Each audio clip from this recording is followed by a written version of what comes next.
몇 개월 전 그 튀르키예에 대지진이 있었습니다. 이 대지진으로 인한 사망자가 무려 5만 명이 넘었다고 하는데요. 특별히 이번 지진 최대 피해 지역은 하타이주인데요. 이렇게 참담하도록 폐허가 된 이 피해 지역들 가운데 건물 하나도 무너지지 않은 기적적인 도시가 있었다고 합니다. 사진으로 보이시죠? 이 인구는 4만 2천 명 규모의 도시 에르진입니다. 믿을 수 없는 도시의 상황이 전해졌죠. 사망자 0명, 무너진 건물 0, 중상자조차 한 사람도 나오지 않았습니다. 그러니까 하타이주에서 사상자가 나오지 않는 도시는 에르진이 유일하다는 것입니다. 어떻게 이런 일이 벌어질 수 있었을까요? 웨케슈 엘마솔루 에르진 시장은 이렇게 말합니다. 나는 단지 불법 건축 시도를 일절 용납하지 않았을 뿐입니다. 1999년도에 북서부대 지진으로 17,000명이 사망되었습니다. 그 이후로 튀르키예 정부가 내놓은 대책이 있었는데요. 그게 바로 지진 대비법이었습니다. 다시 말해 2019년에 시장이 된 이 엘마솔루가 당선과 함께 당시 튀르키예의 지진 대비법이 막 통과된 상태였다는 거예요. 그는 이 법을 기준으로 도시 내 어떤 건축물도 아주 엄격하게 규제하며 시작했습니다. 동시에 건축물과 관련된 민원이 수도 없이 들어왔습니다. 원칙대로 절대 안 된다라는 선을 그어버렸죠. 그러자 여기저기에서 그를 비판하는 공격하는 목소리가 끊이질 않았습니다. 이날에 당신만 정직하니? 이런 다양한 비난 소리 속에 이 시장은요 버텼습니다. 그러나 그 수많은 비난, 공격에도 굴하지 않고 그는요 원칙을 끝까지 지켜냈습니다. 그리고 그렇게 원칙을 지켜낸 이 시장 덕에 에르진은요 기적의 땅이 되었다라는 거예요. 타협 없이 지킨 원칙이 결정적인 순간에 그들을 지켜버렸다는 것이죠. 여러분, 우리의 인생과 신앙도 마찬가지입니다. 마치 하나님께서 주신 법, 그 말씀을 타협 없이 지키고 고수할 때 결국에 그 말씀이 우리의 신앙뿐 아니라 우리의 삶을 지키는 것입니다. 아멘이십니까? 우리의 삶은요 어떤 진동 속에서도 그 법 위에 있어야 안전합니다. 지금의 당장 어떤 더 이익인지 손해인지 따질 것이 아니라 우리가 오직 말씀 위에 내 삶을 세워나가야 된다는 것이죠. 때로는 세상에서 미련하다라고 소리를 듣고 비난도 공격을 받을 수 있습니다. 그럼에도 불구하고 말씀 위에 살아간 사람은요 결코 흔들리지 않는다라는 점이에요. 무너지지 않습니다. 이 원칙이 결정적인 위기의 순간에 여러분의 인생을 가장 안전하게 지키는 안전장치가 될 거라고 저는 믿습니다. 오늘 본문은요 재난 같은 위기의 때 우리의 삶에서 흔들리는 것과 흔들리지 않는 것이 무엇인지를 보여주고 있습니다. 다시 말해서 눈앞의 이익을 따라 말씀 기초 앞에서 약속을 따라 살지 못할 때 우리의 삶은 무너져 내릴 수밖에 없다는 것을 오늘 본문에서 우리에게 알려주고 있죠. 우리가 앞으로 금요기도회 때 함께 살펴본 말씀은 룻기서입니다. 사사기와 사무엘상 사이에 있는 이 보석 같은 말씀을 살펴볼 겁니다. 그래서 이 룻기를요 딱딱한 조개 껍질 사이에 진주라고도 부르기도 하죠. 또 독일의 대문호 괴테는요 이 룻기를 가리켜 이렇게 얘기했습니다. 가장 아름다운 작은 스토리라고 말하기도 했습니다. 룻기서는 사사시대의 베들레헴에 거주하던 한 가정의 이야기를 다루고 있습니다. 특별히 이 룻기는요 한 평범한 여인에게 일어난 비극으로 시작하고 있는데요. 그리고 이 비극은 흉년과 죽음 이 두 가지로 나뉘어집니다. 그들이 살고 있는 이 가나안 땅에 아무런 이유도 없이 흉년이 찾아오게 됩니다. 모압으로 이동하고 얼마 지나지 않아 사랑하는 남편 엘리멜렉이 죽습니다. 거기서 끝나는 것이 아니죠. 10년째 지나지 않았는데 두 아들마저도 잃어버립니다. 이 비극적인 일인 1장 전체를 전반에 걸쳐서 일어난 일이 아니라 오늘 우리가 함께 읽어본 불과 이 6절 안에서 일어난 일입니다. 그리고 이것은 나오미 홀로 남겨지게 되죠. 오늘 함께 읽은 이 6절까지 한정해서 보게 된다면 나오미의 인생은 어떤 희망도 소망도 발견할 수 없습니다.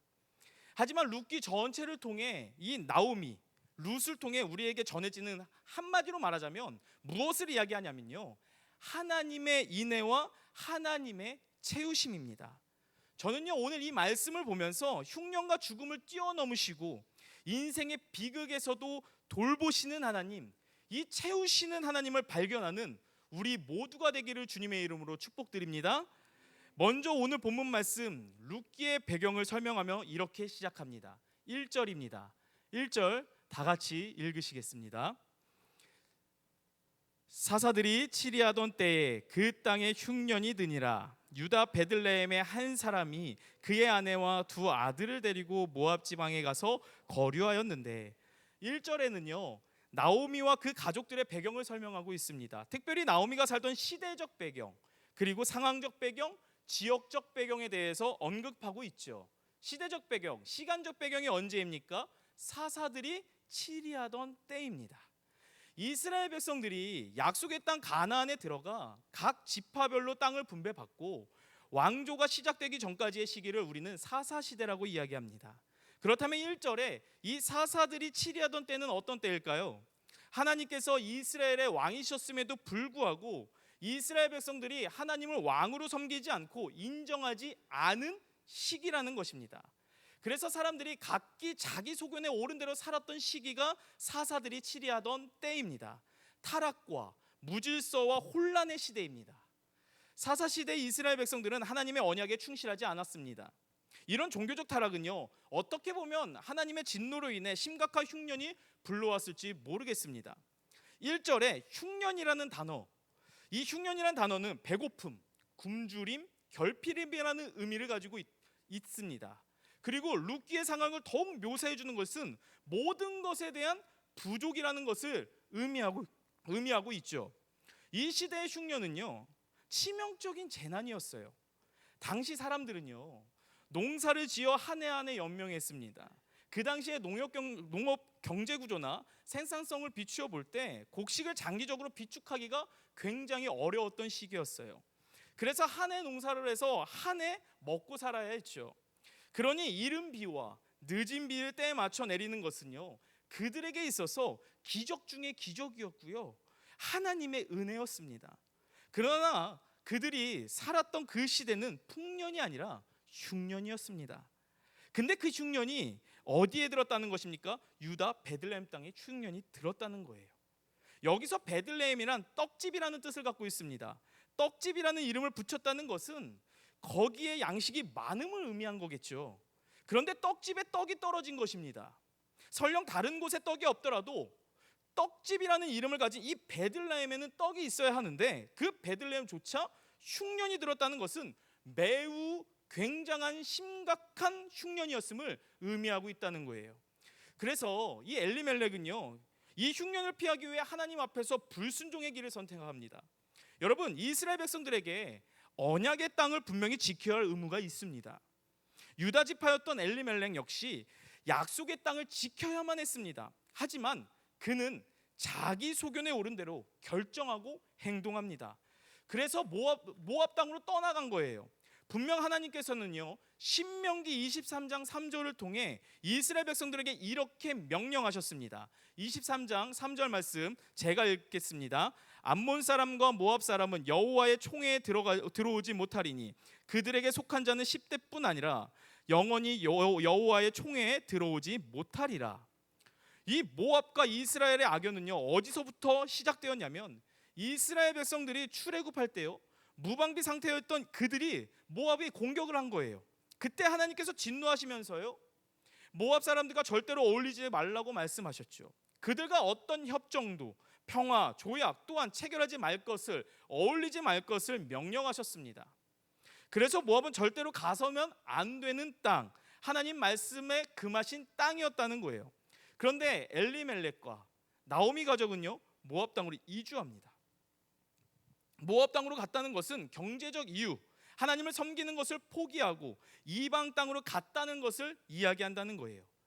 흉년 때문에 당장 먹을 것이 없어지자 이스라엘 지역보다 더 풍요롭고 비옥한 땅으로 이동한 것이죠. 여러분, 여기서 우리가 기억해야 될 한 가지 사실이 있습니다.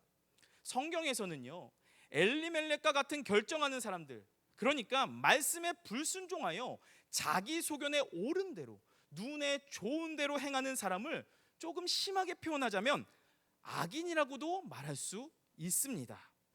시편 1편 4절에 이런 말씀이 있죠. 악인들은 그렇지 아니하며 오직 바람에 나는 겨와 같도다 라고 말합니다.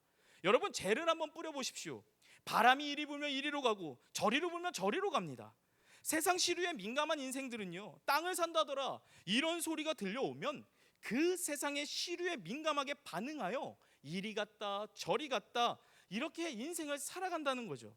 세상은 분명히 그들을 지혜롭다, 야 나이스하다, 야 현명한데 라고 이야기하지만요, 성경에서는요 그런 사람을 심하게 표현하자면 악인이라고도 이야기한다는 사실이에요.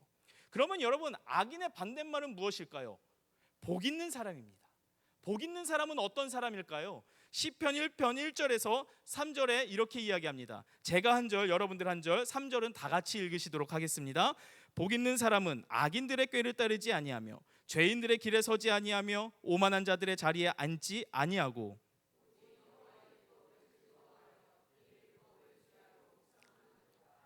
그는 시냇가에 심은 나무가 철을 따라 열매를 맺으며 그 잎사귀가 마르지 아니함 같으니 그가 하는 모든 일이 다 형통하리로다.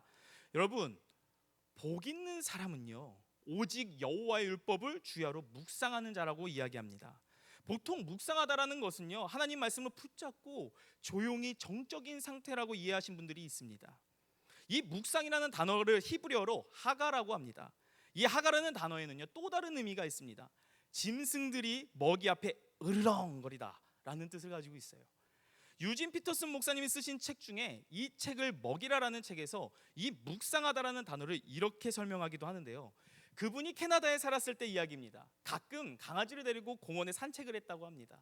개를 데리고 공원을 산책하게 되면 코요테에 물려 죽은 흰 사슴 시체를 발견할 때가 가끔 있다고 합니다. 그러면 함께 갔던 개가 그 시체를 보고 굉장히 좋아한다는 거예요. 왜냐하면 자기가 좋아하는 뼈다귀가 거기 있거든요. 그러면 그 뼈다귀 중에 가장 큰 걸 하나 집어들고 집까지 집까지 간다는 거죠. 그리고 조용한 곳으로 그 뼈다귀를 가지고 가서 그 뼈다귀를 빨기도 하고 핥기도 하고 깨물기도 한다는 거예요. 이리 돌렸다 저리 돌렸다 그 뼈다귀를요 마음껏 느낀다고 합니다. 근데 목사님이 책에서 이렇게 표현을 합니다. 강아지의 그 모습을 보면서 정말 기쁘지만 전혀 서두르지 않고 그 뼈다귀 자체를 전부 다 느낀다는 거예요. 저는 하나님의 말씀 묵상하다는 것이 이런 의미가 있다고 생각합니다. 하나님의 말씀이 나에게 어떤 선물이 줄지, 이 말씀이 이리 묵상할 때도 있고 저리 묵상하고 강아지로 치면 핥았다가 빨았다가 깨물었다가 그러면서 그 말씀 전부를 내 거로 만드는 거라는 거예요. 그러면 그 말씀대로 살아가게 되어 있다는 것입니다. 복 있는 사람은 오직 여호와의 율법을 즐거워하여 그것을 묵상하며 그 말씀대로 살아가는 인생, 그 인생을 성경은요 복되다, 복된 인생이라고 이야기합니다. 결국 이 복된 인생의 삶을 살아가게 되면 어떻게 되는 줄 아십니까? 그가 하는 모든 일이 형통하리로다. 또한 여러분, 시냇가에 나무를 심어 놓으면 걱정할 필요가 없습니다. 물이 풍족한 그곳에서요 잎사귀가 마르지 않고 철이 되면 열매를 맺게 되어 있다는 거예요. 우리가 하나님의 말씀대로 순종하며 살아간다면 그 복을 마음껏 누릴 수 있다라는 거죠. 오늘도 비가 왔지만 며칠 전에도 비가 왔습니다. 참 감사하게도 부흥성회 때 날씨가 굉장히 좋았어요. 부흥성회 기간 날씨가 너무 좋아서 저도 잠깐 산책하러 나갔었습니다. 근데 산책하러 나가는데 아스팔트 위에 지렁이 한 마리가 죽어 있는 거예요. 여러분, 지렁이가 왜 아스팔트 위에 종종 죽어 있는지 아십니까?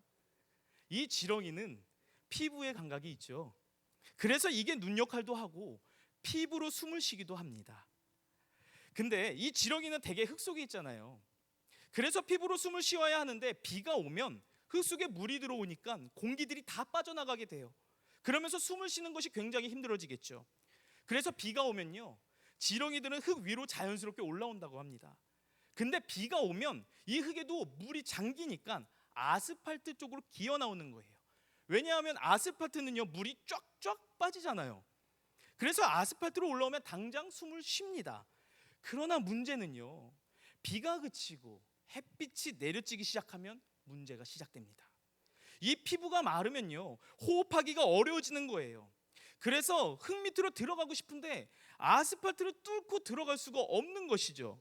그러다 보니까 어디로 가야 할지 길을 찾지 못하고 그 위에서 말라 죽게 된다는 거예요. 우리의 삶도 이와 마찬가지 아닐까요? 당장의 흉년을 피해 먹을 것이 없어서 조금도 풍요로운 곳으로 갔다는 것, 이것은 어떻게 보면 궤도 이탈입니다. 원래 있어야 할 자리를 벗어나게 되니까 마지막은 비극이었다는 거죠. 오늘 본문의 나오미 가정, 마치 아스팔트 위의 지렁이와 같이 비참한 결말을 맞이하게 됩니다.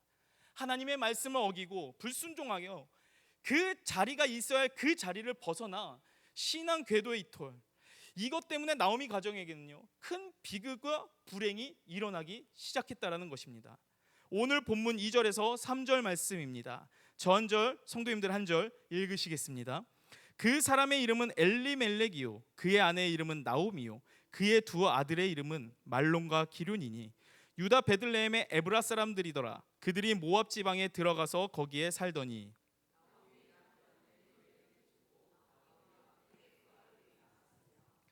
엘리멜렉의 이주 결과가 어떠합니까? 행복했습니까? 그렇지 않습니다. 참혹했습니다. 그는 모압에 들어간 지 얼마 지나지 않아 죽습니다. 살려고 간 모압에서 죽게 된 것입니다. 결국 나오미는요, 한순간에 과부가 돼버린 거예요. 남편을 잃은 안타까운 여인이 된 것이죠.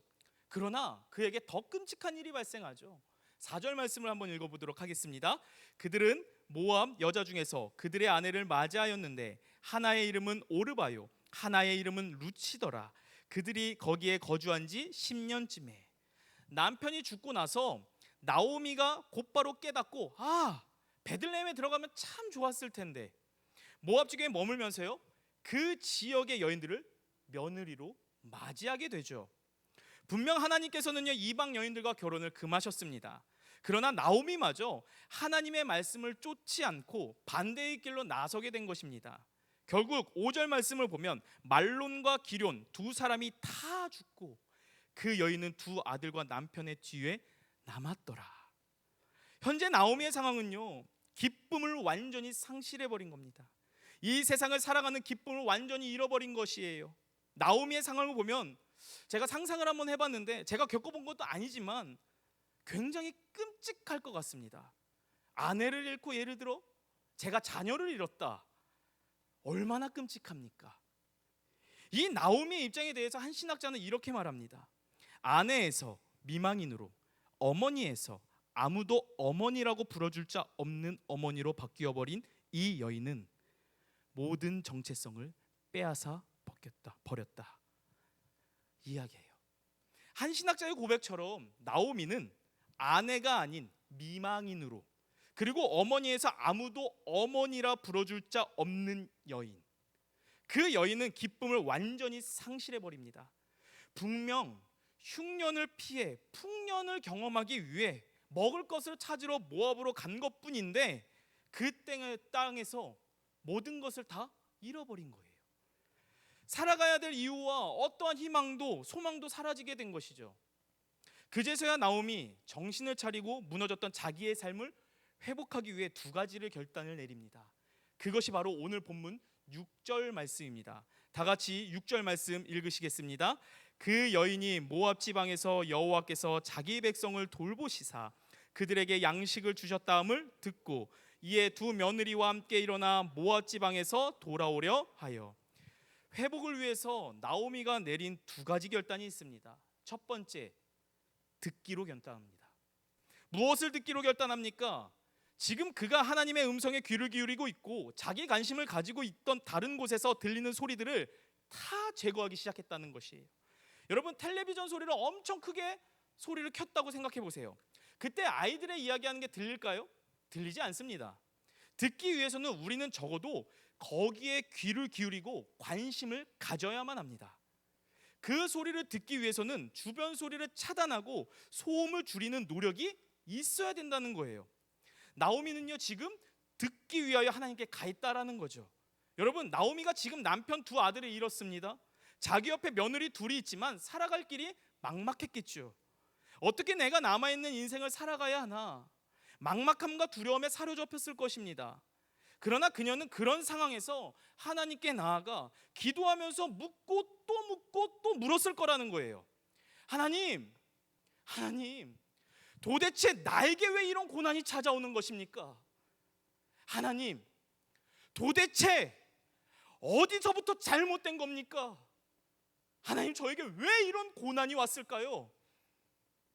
정말 가난한 심령으로 내 힘으로 할 수 없는 것, 아무것도 없을 때 하나님 앞에 나아가서 묻고 또 물었다는 거예요. 그러면서 나오미가 발견하지 않았을까요? 지금 내가 하나님 말씀을 어기고 잘못된 길로 궤도 이탈했다라는 것을 그녀는 분명히 깨달았을 것입니다. 그러면서 하나님께 더 매달렸을 거예요. 하나님, 제가 어떻게 해야 합니까? 이 절망의 순간, 고난의 순간에도 내가 어떻게 해야 하는 게 맞는 것입니까? 하나님께 묻고 또 물었을 때 멀리서 소문 하나가 들리는 거예요. 오늘 성경에서 뭐라고 표현합니까? 6절 말씀 중간에 이렇게 이야기합니다. 여호와께서 자기 백성을 돌보시사 그들에게 양식을 주셨다함을 듣고라고 이야기합니다. 무슨 이야기입니까? 너 고향 베들레헴에 이스라엘이 풍년이 들어서 양식이 생겼더라, 이제 먹고 살만하더라, 그 소문이 듣게 된 거예요. 근데 여러분, 저는 이 말씀을 곱씹며 묵상하면서 생각한 게, 나오미가 지금 모압 땅 한가운데 있지 않습니까? 이 모압 사람들은 하나님에 대해 알지 못합니다. 지금처럼 통신이 발달된 것 또한 아니었겠죠. 분명 사람들이 거쳐 듣고 그 땅에는 나오미 가족 외에는 이스라엘 사람이 없었다라는 거예요. 모압 사람들이, 야, 하나님께서 너네 불쌍히 여기셔서 그 땅에 풍년이 들게 했다더라, 이렇게 이해했을까요? 절대 이렇게 이야기하지 않았을 겁니다. 그냥 이스라엘에 풍년 들었대, 먹을 거 생겼더라, 이 정도 이야기가 들렸다라는 거죠. 근데 나오미가 그거를 어떻게 받아들이고 있습니까? 드디어 하나님께서 우리 백성을 기억하셨구나, 우리 백성을 돌보셨구나. 어떻게 보면 이 사사시대 이스라엘 백성의 죄로 인해 하나님의 징계를 시작된 이 흉년이 끝나고 하나님께서 그 땅을 긍휼히 여기셔서 먹을 것을 주셨고 풍년을 주셨고 축복해 주셨구나라고 이 나오미는 깨닫기 시작했다라는 거예요. 그래서 하나님이 하신 일로 나오미가 고백되어졌다는 거죠. 그리고 그것이 어떤 음성을 들려오냐면 나오미에게 돌아오라는 하나님의 음성으로 그녀에게 들려지기 시작한 것입니다. 그 땅에 풍년이 들었다가 나오미야 돌아와라 하는 하나님의 음성으로 들려졌다라는 것입니다. 왜냐하면 그녀가 하나님의 음성을 간절히 듣고자 하는 그 마음의 갈망이 있었기 때문에 가능했다라는 것입니다. 날마다 가난한 심령으로 기도의 자리에 내려갔고 또 내려갔기 때문에 그녀는요, 비로소 하나님의 음성을 알아들을 수 있는 영적 민감성이 생겨버렸다는 것입니다. 여러분, 오늘 우리가 기도해야 될 첫 번째 기도는 이거 같아요. 하나님, 저에게도 하나님의 음성이 들려질 수 있도록 허락하여 주시옵소서. 하나님, 하나님의 음성을 들을 수 있는 영적 민감성을 회복하여 주시옵소서라고 간절히 기도해야 될 때이지 않을까 생각합니다. 여러분, 우리는요, 아무리 이야기해도 알아듣지 못한 시대에 살고 있어요. 우리가 세상에 살아가는 사람들에게 아무리 복음을 외치고 예수 그리스도에 대해 이야기를 하고 교회에 대해 이야기를 해도요, 세상 사람들 전혀 들으려 하지 않습니다. 들을 기가 없는 거죠. 그런데 우리가 하나님에 대해 그런 건 아닌지 오늘 이 시간을 통해 한번 우리 먼저 점검해 보았으면 좋겠습니다. 하나님이 지금 분명히 우리에게 이야기하는 것들이 있는데 너 잘못된 길로 가고 있어, 너 거기로 가면 안 돼, 스탑, 이렇게 분명히 말씀하고 계시는데 하나님의 음성을 듣기는커녕 계속 죄된 자리에 우리가 머물러 있는 건 아닌지 오늘 이 시간을 통하여 점검해 보시길 바랍니다. 나오미가 회복하기 위해서 내렸던 두 번째 결단은요, 돌아오는 것이었습니다. 여러분, 6절을 보면 듣고 돌아오려 하여라고 이야기합니다. 나오미는요, 그 고향에서 하나님께서 돌보시고 그 땅에 양식이 생겼다는 소식을 듣고 돌아오기로 결단하죠. 많은 사람들은요, 듣기는 합니다. 은혜는 받습니다. 그런데 실제로 행동으로 돌아오는 결단까지 나아가는 사람들은 그리 많지 않다라는 거예요. 그냥 듣는 것에 그쳐버리는 경우가 굉장히 많다라는 거죠. 여러분, 우리의 믿음은요, 그냥 믿는 것으로 그치는 것이 아니라 행함으로 옮겨져야 합니다. 야고보서 2장 17절 말씀에서도 행함이 없는 믿음은 그 자체가 죽은 것이라라고 분명히 성경에서 이야기해주고 있습니다. 저는 이번 말씀을 묵상하고 준비하면서 나오미의 입장을 한번 곰곰이 생각해 보았습니다.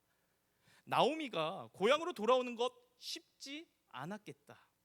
성경에서 보면 나오미가 마치 그냥 거기 풍년이 들었대 하면서 쑥 간 것처럼 느껴지잖아요. 근데 모압 땅에서 몇 년을 거했습니까? 10년 동안 그 땅에서 거했습니다. 이 모압 땅은 그녀에게 아픔과 상처도 있지만요, 사실상 다시 한번 생각해 보면 삶의 기반도 있는 곳이에요. 그 삶의 기반을 다 포기하고 고향으로 다시 돌아가는 것, 제가 개인적으로 묵상했을 때는 쉽지 않은 선택이었을 것입니다. 어떻게 보면 이 고향 베들레헴으로 돌아가는 것 자체가 무모한 행동일 수도 있습니다. 그런데 왜 나오미가 고향 베들레헴으로 돌아가기로 결정합니까? 그곳에 하나님이 계시기 때문에, 그곳에 하나님의 회복이 있기 때문에 결정하고 액션을 취해서 움직였다라는 거예요. 누가복음 15장을 보면요, 탕자의 비유 이야기가 나오죠. 둘째 아들이 아버지에 나가가 아버지에게 제 몫의 유산을 미리 주십시오. 그래서 아버지가 그 유산을 다 줍니다. 그리고 그 둘째 아들은 먼 나라에 가서 허랑방탕하게 재산을 다 낭비하죠. 그런데 성경에서 뭐라고 이야기합니까? 누가복음 15장 14절에 다 없앤 후 그 나라에 크게 흉년이 들어 그가 비로소 궁핍한지라. 결론적으로 아버지의 품을 떠난 인생은 궁핍하게 되어 있다라는 거예요. 근데 여러분, 이 둘째 아들이 언제 풍요로움이 회복되는지 아십니까? 아버지 집으로 돌아갔을 때. 그가 돌이켜서 아버지 집으로 돌아갔을 때 아버지께서는요, 그를 반기면서 안겨줍니다. 아들로 회복시켜 주시죠. 제일 좋은 옷을 가져다가 내어 입히고 손에 가락지를 끼우고 발에 신을 신겨줍니다. 더 놀라운 것은요, 송아지를 잡아서 잔치를 벌이지 않습니까? 다시 돌아온 아들에게 모든 풍요로움을 허락해 주시는 것을 우리는 누가복음 15장을 통해서 볼 수 있잖아요. 여러분, 회복은 언제 일어나는 줄 아십니까? 아버지 집으로 비로소 돌아올 때 일어난다라는 것입니다. 나오미가 왜 고향 베들레헴으로 다시 돌아갔는가 결단했는가? 그곳에 바로 내 아버지가 있기 때문에, 하나님이 계시기 때문에, 하나님의 회복이 있었기 때문에 나오미가 돌아가게 되었다라는 거예요. 사랑하는 성도 여러분, 우리에게도 예상치 못한 아픔과 시련, 절망의 순간을 맞이할 때가 분명히 있습니다. 그때 우리가 꼭 기억해야 될 것은 뭔지 아십니까? 주님께로 돌아갈 때라는 거예요. 그때마다 다른 사람들이 하는 말에 민감하게 반응하는 것이 아닙니다. 하나님께로 돌아가 하나님의 음성에 민감하게 반응할 때라는 것입니다. 그럴 때 우리가 비로소 하나님을 통해 회복을 경험하며 하나님을 통해 고난의 자리에서 일어설 수 있는 능력을 경험하게 된다라는 것이에요. 말씀을 맺겠습니다. 여러분들이 잘 알고 있는 관용어 중에 no pain, no gain이라는 언어가 있습니다. 무슨 뜻이냐면 고통 없이는 얻는 것도 없다라는 뜻이죠. 저는 오늘 말씀 준비하면서 이 말씀을 한번 이렇게 다시 바꿔보았습니다. No pray, no post. 무슨 뜻입니까? 우리가 기도 없이는 하나님의 응답을 경험할 수 없다라는 것입니다. 하지만 우리가 pray, 기도의 자리 가 있을 때 하나님이 주시는 포스터, 하나님의 그 편지, 내가 너의 삶을 안다, 내가 너와 함께 하겠다, 내가 너의 모든 문제를 해결해 주겠다라는 그 답을 경험할 수 있다라는 것입니다. 사랑하는 성도 여러분, 인생의 흉년이 찾아올 때, 아픔이 찾아올 때, 어려움이 찾아올 때 주님께로 돌아간다면 회복할 수 있습니다. 일어설 수 있습니다. 상처와 아픔들로 인해 신앙이 무너졌다면 주님으로부터 다시금 회복되는 복된 시간이 되기를 주님의 이름으로 소망합니다.